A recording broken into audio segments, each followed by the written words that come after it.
નમસ્કાર મિત્રો, આ વિડીયોમાં આપણે ધોરણ 8 ગણિત વિષયના 10મા એકમ ઘન આકારોનું પ્રત્યક્ષીકરણ વિશે શીખીશું. આ એકમમાં આપણે સૌપ્રથમ સમતલ આકાર અને ઘન આકાર વિશે માહિતી મેળવીએ. જે આકારમાં ફક્ત બે જ માપો હોય, એટલે કે આ લંબાઈ છે અને આ પહોળાઈ છે, તો અહીંયા લંબાઈ અને પહોળાઈ બે જ માપ છે, માટે આ આકારને આપણે દ્વિપરિમાણીય, અને દ્વિપરિમાણીય એટલે એને આપણે સમતલ આકાર કહીશું. દ્વિપરિમાણીય એટલે 2D, 2 ડાયમેન્શનલ.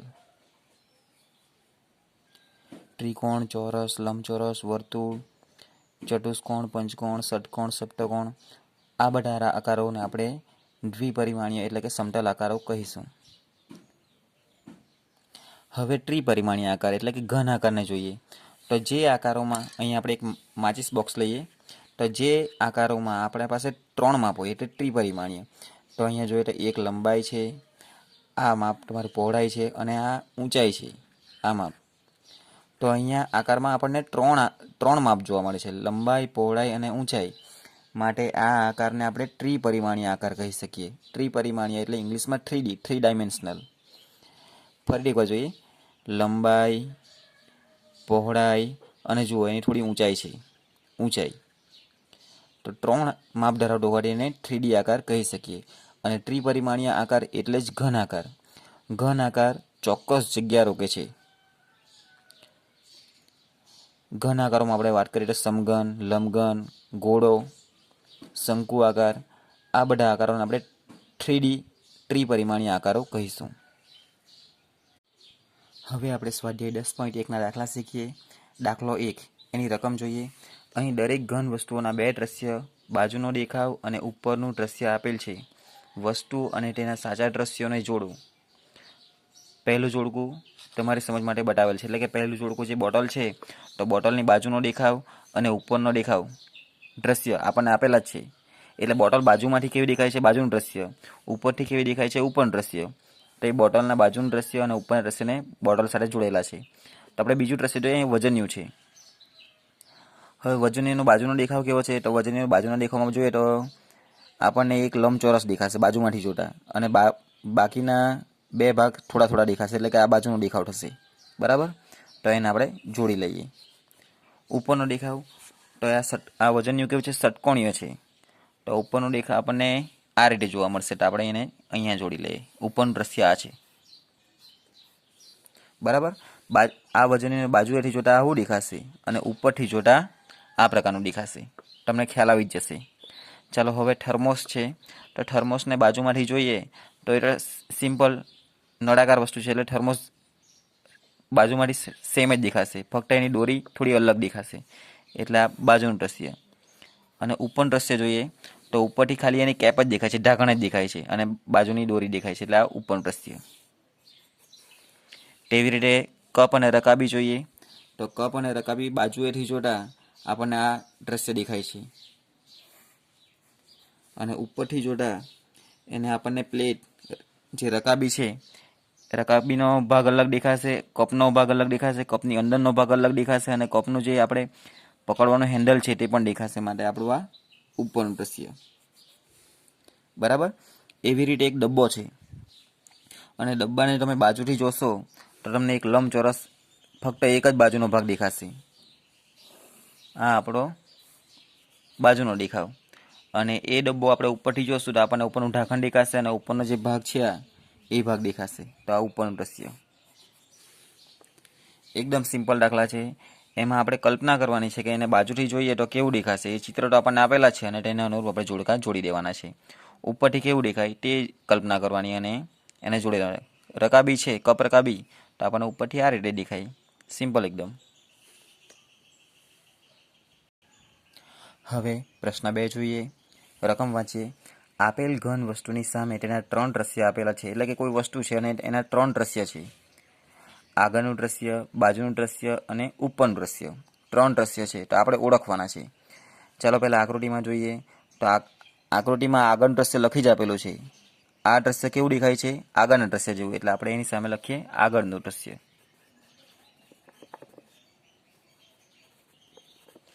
અહીંયા આ ભાગ કોના જેવો દેખાય છે, તો બાજુના દ્રશ્ય જેવો, માટે એ બાજુનું દ્રશ્ય.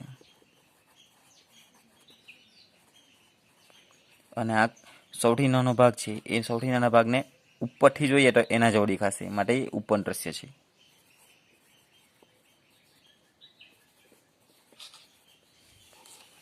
એવી જ રીતે બીજી વસ્તુ છે માચિસ બોક્સ.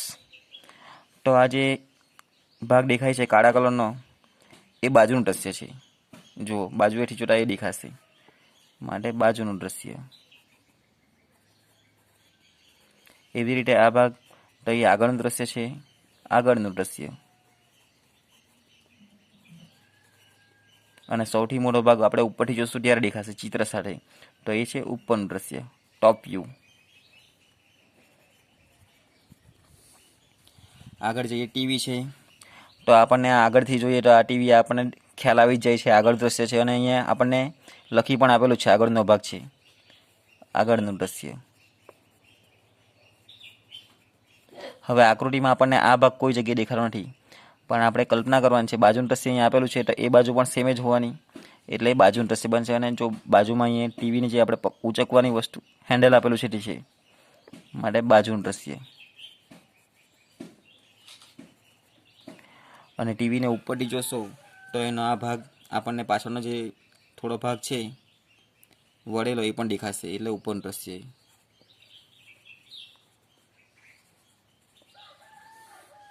એવી રીતે કાર છે. તો કારમાં આપણને આગળની જે હેડલાઇટ છે આ દ્રશ્ય દેખાય છે, માટે આ આગળનું દ્રશ્ય.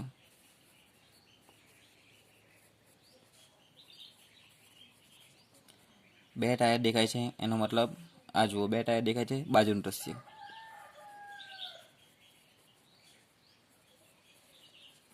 અને આ ગાડીની છત દેખાય છે, એનો મતલબ આ ઉપરનું દ્રશ્ય છે.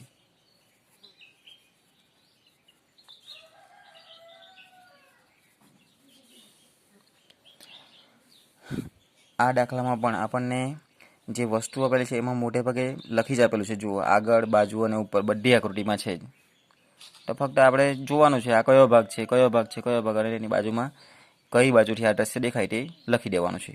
આગળથી દેખાય, ઉપરથી દેખાય કે બાજુએથી દેખાય. હવે આગલો દાખલો જોઈએ. રકમ વાંચીએ. આપેલા દરેક ઘન આકાર માટે ઉપરનું દ્રશ્ય, આગળનું દ્રશ્ય અને બાજુનું દ્રશ્ય ઓળખો. અહીંયા ઘન આપેલા છે, કેટલાક ઘનને ગોઠવેલા છે. જો આ 1 ઘન, 2 ઘન અને આ 3 ઘન. 3 ઘનને ગોઠવેલા છે, અને આ દ્રશ્ય ક્યારે દેખાય તો આપણે એને ઓળખવાનું છે. આ દ્રશ્ય ક્યારે દેખાય તે આપણે ઓળખવાનું છે, અને આ દ્રશ્ય ક્યારે દેખાય તે આપણે ઓળખવાનું છે. ચાલો સૌથી પહેલાં જોઈએ તો ઉપર દ્રશ્ય જુઓ. આ 3 ઘનને આ રીતે આ દ્રશ્ય ઉપરનું થશે. કેવી રીતે? તો આ પહેલો ભાગ, બીજો ભાગ અને આ ત્રીજો ઘન. માટે આ જુઓ, આ પહેલો, બીજો અને ત્રીજો. ઉપરથી જોશો ત્યાં તમને 3 ઘન દેખાશે. ટોપ વ્યૂ ઉપરથી જુઓ તો તમને 3 ઘન દેખાશે. આ જુઓ, પહેલો ઘન, તો આ બીજો ઘન, આ અને આ ત્રીજો ઘન. માટે આ ઉપરનું દ્રશ્ય થશે.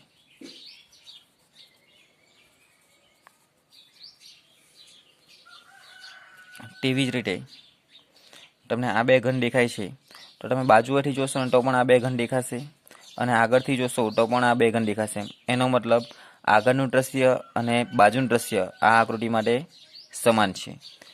તો આ થશે તમારું બાજુનું દ્રશ્ય, અને આ પણ સમાન છે, એટલે એ આગળનું દ્રશ્ય. તમને ખ્યાલ આવી જશે. ઉપરનું અહીંયા નિશાની પણ આપેલી છે ઉપરનું દ્રશ્ય માટે. તો પહેલો ઘન, બીજો ઘન, ત્રીજો ઘન, 1, 2 અને 3. બાજુએથી જોતા તમને 2 ઘન દેખાશે. ચાલો બી જોઈએ. તો એમાં આ જે આકૃતિ દેખાય છે એ કઈ બાજુથી દેખાય, કયું દ્રશ્ય છે, આગળનું, ઉપરનું, બાજુનું, તો તમારે નક્કી કરવું પડશે. ચાલો આપણે એ જોઈએ તો એ બાજુનું દેખાશે. કેવી રીતે? તો બાજુએથી જોતા તમે આ એક ઘન દેખાશે અને આ બીજો ઘન દેખાશે, બંને સાથે દેખાશે. એનો મતલબ આ બાજુનું દ્રશ્ય છે.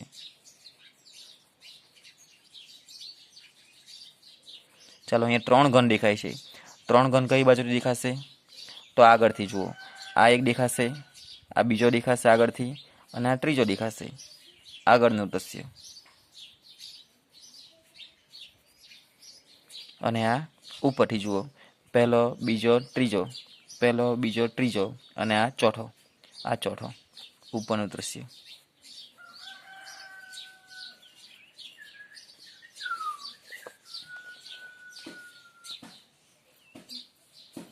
ચાલો આગળની આકૃતિ જોઈએ.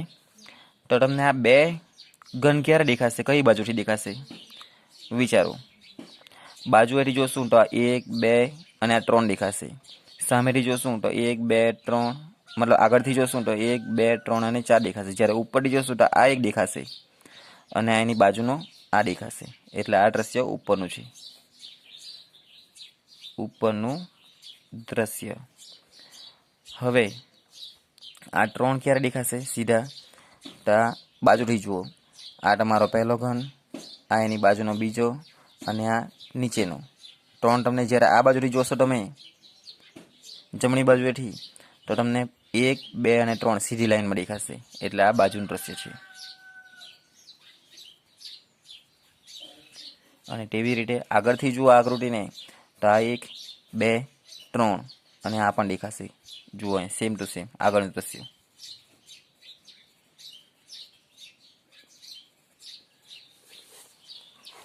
આગળની આકૃતિ જોઈએ ડી. આ તો તમને જોતા જ ખ્યાલ આવી જાય છે.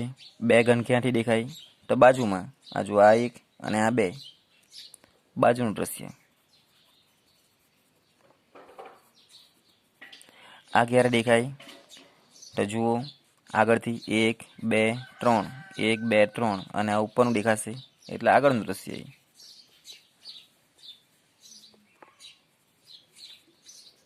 ચાલો હવે આ 3 ક્યારે દેખાય, તો આ તમે ઉપરથી જોશો તો તમને આ ઉપરનો એક ઘન દેખાશે અને આ નીચેની લાઈનમાં છે આ 2 પણ દેખાશે. આ તો દેખાવાના નથી, કારણ કે આ એની ઉપરનો જ દેખાવાનો છે, નીચેનો નહીં દેખાશે. એટલે આ એક દેખાશે, આ દેખાશે અને આ દેખાશે. તો આ ઉપરનું દ્રશ્ય.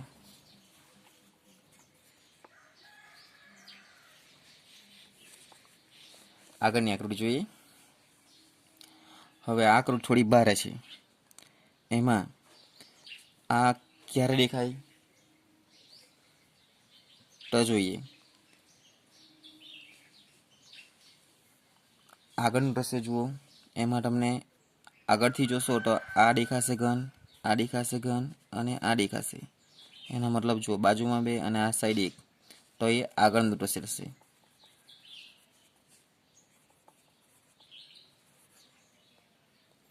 હવે આ રીતે તો ડાબી બાજુએ 2 ઘન છે, એનો મતલબ આ જો ડાબી બાજુએ 2 ઘન છે, જમણી બાજુએ 1 છે, બરાબર.